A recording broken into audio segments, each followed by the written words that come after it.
Bienvenue, hello and welcome.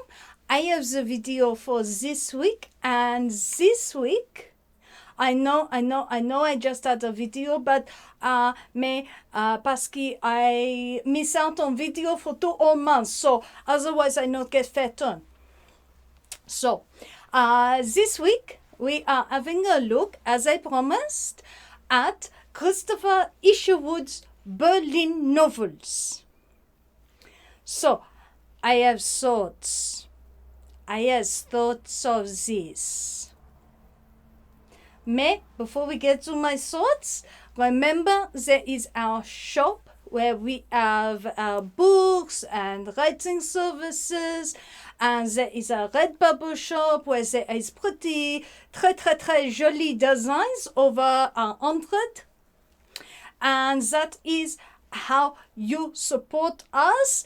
If you wish to support us, because no advertising, no Patreon.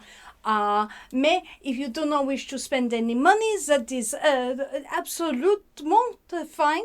What you can do is you can like and comment and subscribe and share. Those things all help us greatly when it comes to these videos. So, what it is that we are looking at? The Berlin novels by Christopher Isherwood. Now, the Berlin novels consist of 2 novels, Mr. Norris Changes Trends and Goodbye to Berlin.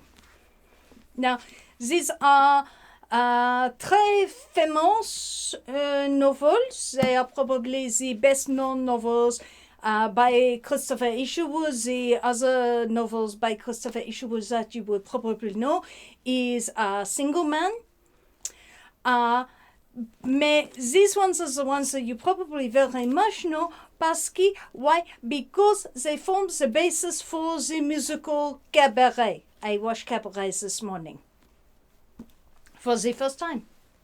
I had not watched that before. But then again, I had not read these before, so...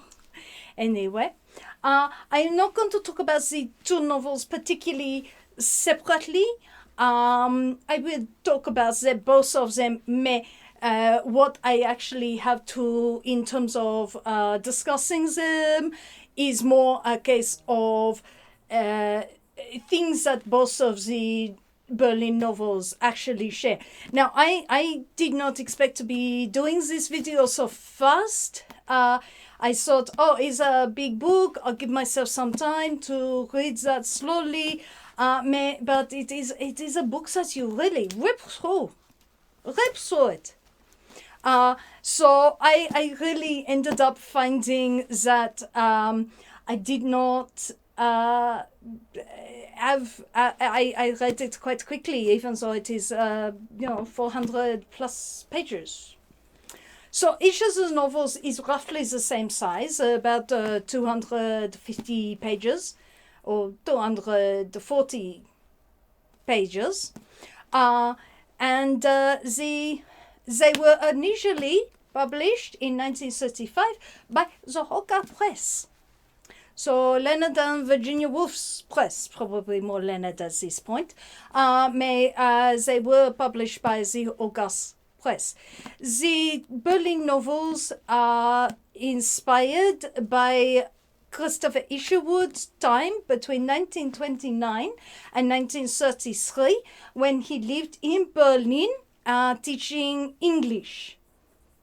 So he lived in Berlin, and for a very long time, this book has seen as, this is Weimar Republic. I have thoughts. But for a long time, this has been the book that is, this is what the Weimar Republic was like.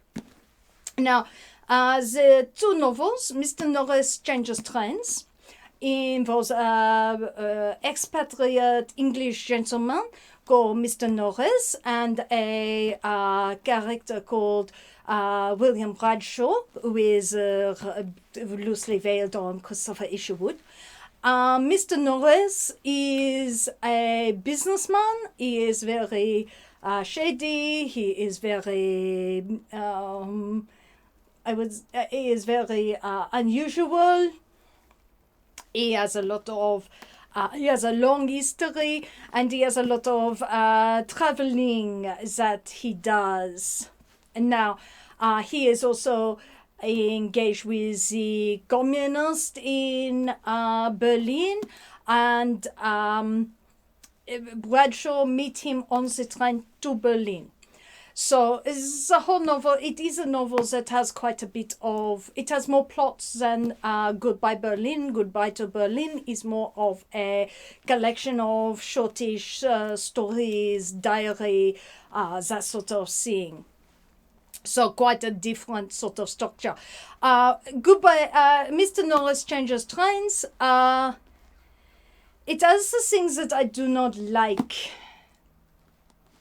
The things that I do not like. It has a très naive, unreliable narrator in William Bradshaw. And I do not like that because I always feel that just tell me the damn story. Just tell me the damn story. I do not want to hear all the, oh, it all come out in the end that I was completely misinformed. Well, yeah, of course you were, you dimwit.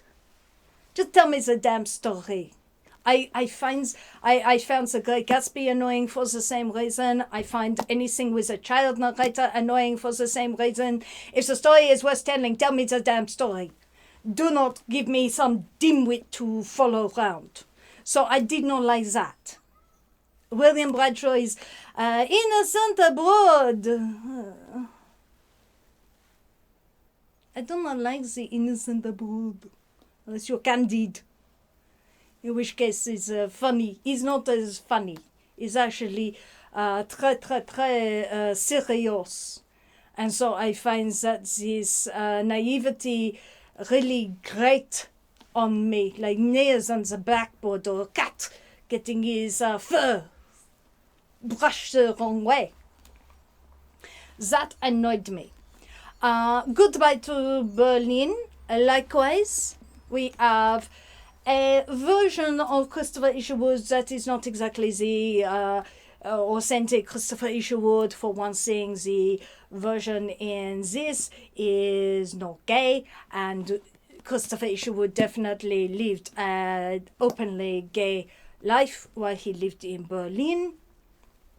At the same time, it share characters between the first novels. So there are characters, the landlady and various others, share across the two novels. So he is using the same material over and over to create the two novels. So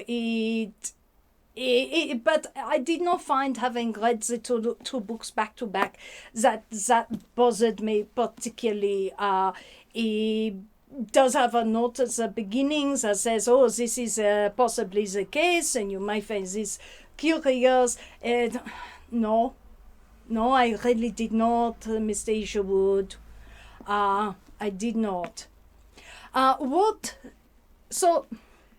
Goodbye to Berlin is a series of more or less short stories. The big standard ones are Sally Bowles, of course, which gets used mostly for the plot for Cabaret, with a little bit from the Landaus, which is another of the stories. That is a story centered around wealthy Jewish business people. And there is also the Norwalks, who are a family that Isherwood stays with, or the Christopher Isherwood did this. I do not know if he actually did that. I would hate to think that he actually did that, because Pasky, that seems very... Why not just go back to England? Really? Anyway, he stayed with this very, very poor family in the slums. Now, one of the things that really, really irritated me about this book. Many things irritated me about this book. This book is occurring at a very particular point. It is occurring just before as the Nazi party come to power, and he leave Berlin just as the fully consolidated power grab happened. And while Christopher Isherwood is quite good at showing the symptoms, the naivety really comes in. So we see the street battles, we see the poverty, we see the people, these people brought low in the world, in Berlin. But what we do not see is the cause. We do not see the cause. Christopher Isherwood is particularly, I think, naive and particularly oblivious to the cause of the poverty, the misery, the political upheaval that is happening. And now, so I found that incredibly grating. I mean, he is an Englishman. What is the cause of this? The cause of this is the peace treaty of the First World War, the Treaty of Versailles, the peace that was as punishing as possible to the German people, where the German people are forced to endure the collective punishment for the crime of their and the wrongdoing of their political class. So it is quite he is quite ignorant of that. There is no sense that he is understanding that this is not how Berlin is meant to be. That this is Berlin after the chaos. I will come back to this, but the other thing that I think that really grated on me was that most of the story, most of the characters are not Germans, and the Germans are treated fairly superficially. They are treated as, oh, these cookie foreigners. You are in their city, you are a guest in their city. You are the foreigner. You are a guest in their city. And so there is, he look at them in a very particular way, a very distract or dismissive in some ways way. The people that he spends most of his time with are other expatriate English people or the other American, but not a lot of Germans that he get to know very closely.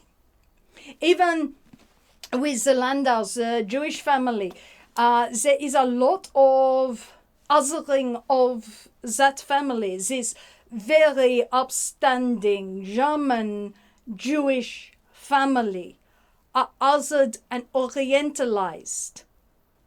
Not only is he othering the Christian German characters, he is othering the Jewish German characters as distinct from the other German characters. It is quite layered in terms of his inability to relate in equal terms with the people whom he encountered who call Berlin home. Also, one of the things is you find that, and you are forced to remember that while there is one explicitly very anti-Semitic character, one of the residents in the guest house or the house that he rents rooms in, Also, he and other English people express anti-Semitic statements. They use slurs about Jewish German people. We are forced to remember when you read this that anti-Semitism was not a unique thing for Nazis or Germans. This was a poison that was running through Europe, and he is entirely unaware of this in himself and in others. He will occasionally stand up for somebody if he happened to like them, or wish to make a point. It is very a lot of these très nasty stereotypes still get thrown around, especially by Sally Bowles, who is wanting to get into the film industry with her rubbish German at the dawn of the sound. No, don't think that is going to happen, lovey. I do not think that is going to happen. You have sound cinema now, not silent cinema. So I found those things quite irritating. It is incredibly naive, and it is such a limited view of Germany that he gives. This is not a depiction of Weimar Germany any more than if you set it in Soho or King's Cross and says that is a depiction of all of Australia or all of England. Is the red light district. He's in the red light district of Berlin. Yes, this is a place where different people of different class gather and are entertained. But this is hardly a depiction of Weimar Germany. This is the red light district of Berlin. He is remarkably incurious, actually, about what is happening in Germany. And that brings us back to what I wanted to talk about before, the fact that this book is remarkably un-German. I know that sounds bad, he is an English writer, but the German characters are remarkably un-German. He has been living in a country where he is supposedly very absorbed in this culture, but these are not... He does not depict Germans. He translates them into English people. He translates them into the English. You could set this whole thing in Soho, take out the communists and the Nazis fighting in the street, and you could tell the entire story in Soho. You might have Mosley and workers' parties fighting in the street, or you could have the Peaky Blinders. But you would not actually lose a great deal from that. It is actually a very narrow view, and that is really the problem. I am reading this after reading a few German novels and after watching German film. And in particular, the films that I have been watching are the German expressionist film, now that I have worked out how to watch the things. I have been enjoying these. I have watched The Cabinet of Dr. Caligari and The Hands of Orlok and The Student of Prague. I still have Waxworks and Destiny, and I need to rewatch Nosferatu and Metropolis, and So I have watched those. I've also watched some other silent German films. I watched a collection of little stories, very poor production value, called Irriters, which are really actually quite sweet. They're a bunch of little ghost stories, and they give you a chill type of aim. I've been watching German things, and the things that strikes me most, and I am surprised that he was living there, was not able to see this. I do not know if perhaps he did not go to the cinema, or is he like people of his generation that he did not understand that the cinema is an art form all over town. With the French, we understand this. That the cinema is an art form, and therefore it is telling you something about the culture. Is he having a snobby reaction to the cinema and say, no, it is just mindless entertainment? The Germans were putting nightmares on screen. They are screaming on screen, having nightmares with they are the only country that is putting nightmares, the German expressionist film, and nightmares on screen. They are unbelievably unique film. Once I worked out, these are not horror films, these are nightmares. And there is a difference, because there is the haunting quality, the attempting to process. This is a country, this is a culture that has had such upheaval. And nowhere in this book do I see the terror and the confusion and the humiliation that you see in the silent films. This is a country that has had its culture pulled out under it. It has had everything that it knows that it could rely on, a highly conservative culture that is now being forced to host, I hate to say, sex tourist. A culture that is trying to grapple with a new identity that is been imposed from without, that is trying to grapple with the trauma of the war. Why? Just because the Germans were defeated, were on the losing side of the war, does not mean that they did not suffer the trauma of the war just as much as anyone else. And it is the ordinary people who were forced to fight the war and then who are forced to endure this crushing peace. Now, was it a case that these very proud people did not wish to show this side of what is happening to them to a tourist? Even if he is there for 4 years, it is not something that necessarily maybe they do not want to show. I do not know.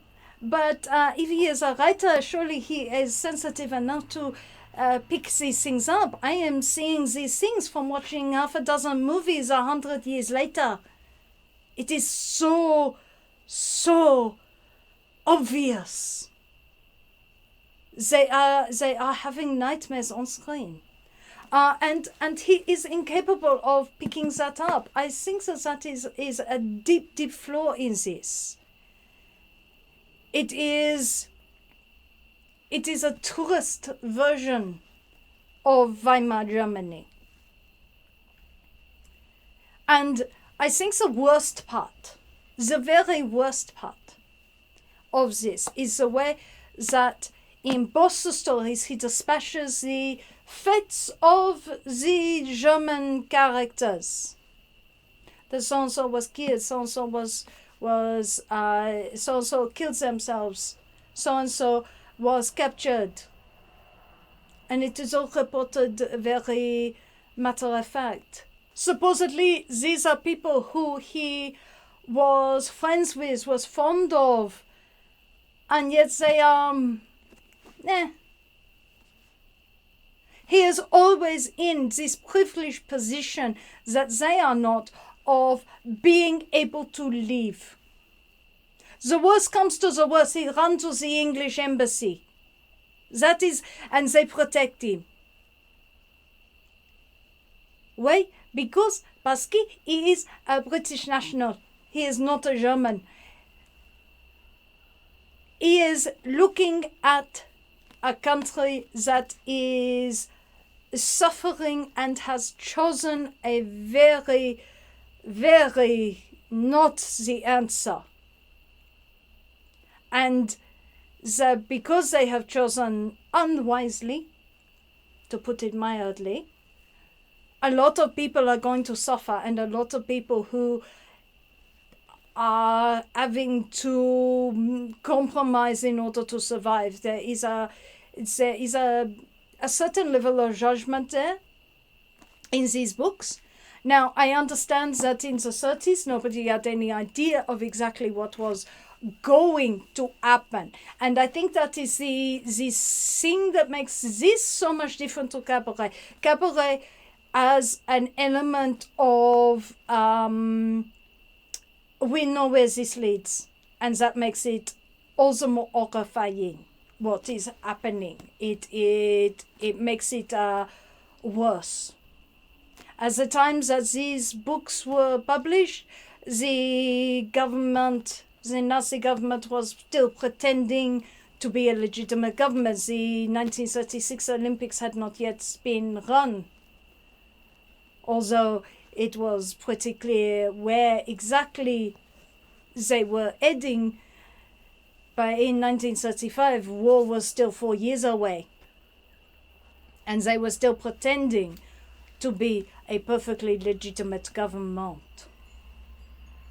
They had not yet annexed Austria, and this bit and this bit and this bit, and nibbled away until invading Poland. So there is an element of that, but at the same time, even Isherwood cannot forgive himself his naivety. In the 1950s, looking back at the books 20 years later, he does say that himself. He was forced to admit that he wrote these books from a very privileged position, and that his safety and his ability to be able to live makes him in some ways a villain in the story, not the people doing desperate things to survive. He is a tourist coming and watching quite happily the street fights between the Nazis and the communists. He thinks it is fun to get involved in this, in things that are for the people in this world, life and death things. We know, even though he was living, he felt confident to live a openly gay life, that this was not safe for native Berliners. There is a film from 1919 called Different from the Others. It is partially destroyed. It was made partly through funding from the Sexology Institute. And it is illustrating the sufferings that occur because of the criminalization of homosexuality. And this is a film narratively very simple, very deliberately manipulative, but it is like a very special episode from a 1980s TV show, but it is there to try and change people's opinion, to say that this is a crime, but it should not be a crime because it is not an illness. It is not a crime. It is just a natural difference in the human, and that all this law does is enable other crimes like blackmail and extortion, and from innocent people who hurt no one. So what Isherwood perhaps doesn't realize is that he might be living openly gay, but it is putting his Berlin residents who engage with him in danger of this. Again, he can run to the consulate, he can leave the country, they cannot. And I think that he is incredibly naive to not understand his privilege, and you do not see him ever really in this book understanding his privilege, and that is what I found so infuriating. He does not attempt to understand the people of Berlin, and he does not really acknowledge the privileged positions that he is in compared to them. Now, I am not going to condemn him for not understanding exactly where the Nazis are going. Did anybody fully appreciate where that was going? No, I do not think so. They did, but I do not think so, because this is before even the brown shirts got purged. So, but it is obvious that this is not going anywhere good. So, what would I recommend this? I think historically it is an important book because it is certainly an early denunciation of the Nazis. It gives an idea of red light district of Berlin and the kinds of people who were there. It is not a hard book to read. It is pretty easily digestible. I think that the book Janice did last week was much, even so short, was much a much more harder read than this. This thing is easy. I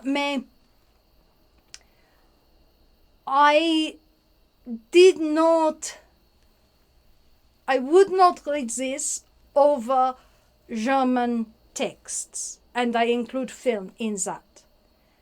I think that the insight into the world is much greater when you look at actually what the German people are saying and what the stories they are saying about themselves. That is far, far, far more interesting. I think that this had more importance when so few German texts were translated into English. So, but now we are getting a lot of new translations, and I personally would say read the translations of German texts before this. He read very differently when you have some background in actual German text. I think if it was your introduction to Weimar Germany, the dying days of Weimar Germany, I guess that would suffice for that. This comes to a certain conclusion that Weimar Germany fell under decadence, the sort of fiddle while Rome burned. I do not think that is actually accurate. I think that he is misdiagnosing the cause based on the symptoms, rather than accurately describing what is happening. He does have a difficulty in accepting that he is a foreigner in Berlin and that it is rude to talk about people having a foreign accent. They have a Berlin accent. They have a Berlin accent. You are the one talking German with a foreign accent. You are the one talking in not their language, in talking English. It is he has the particular English quality of not really understanding that he is a foreigner, he is the one who is out of place, and respecting that and respecting the fact that the German people, the people of that area, may have far more knowledge of what is going on. I think that it is naive and he lacks humility.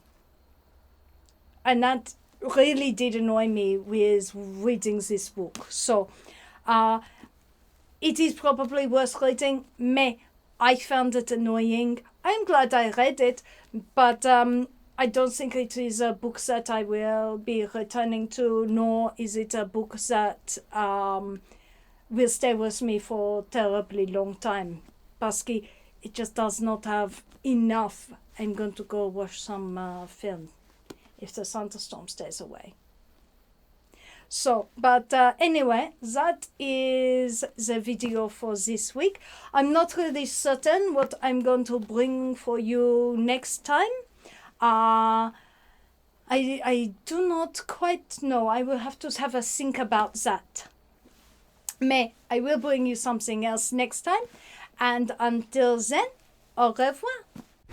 If you would like to support this channel, come across to the Black Cockie Press website, www.blackcockiepress.com.au, where you will find books and other writing services to help with your writing.